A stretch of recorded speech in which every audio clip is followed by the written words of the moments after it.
Our controls would be sending to the DX a number of signals. What our control system would be doing is it would be saying, right, we need to send a 0 to 10 signal to the DX to tell it how much heating or cooling we need, so similar to another coil. The other signal it might send is called a changeover signal, which is the digital signal. It's just to say we need heating, we need cooling, right? So on-off signal. And the other signal we might pick up back from it is called a digital input. So we might, for many of these components, we can take signals back from them. So we can receive back from a DX an alarm signal, let's say. We can receive back from a fan an alarm signal. So there's kind of this interchanging of information based on what we give the system and what it gives us back. Not all components can do that.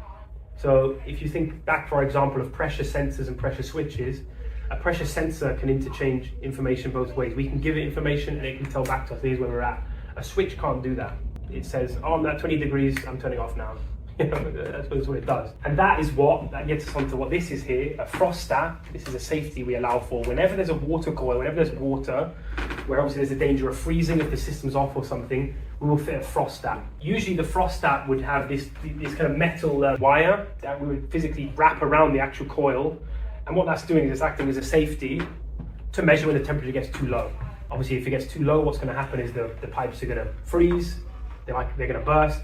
Big problem for the plumbers. So our system would send back a signal, it will pop up an alarm, and I think, maybe Tyler will correct me, but we'll go into a defrost cycle. But our controls will have built into it what's called a defrost cycle. So we'll say, oh man, we're getting really cold, let's heat up that coil just to burn off that ice or just to kind of heat up the air in general. And again, that's just a safety. If that wasn't there, winter, when everyone's closed for Christmas, what you're going to find, and this happens all the time still, because the systems are not built correctly, we get calls because the pipes have burst. It happens because what should really happen is an air handling unit should really be running even out of hours, really, to provide ventilation into a space, to maintain a temperature, even a lower temperature during the night. Because what happens if you turn off that system, well, as soon as you turn it on, you may find crap, like since you've turned it off, it's been -5 degrees and the pipes have frozen up.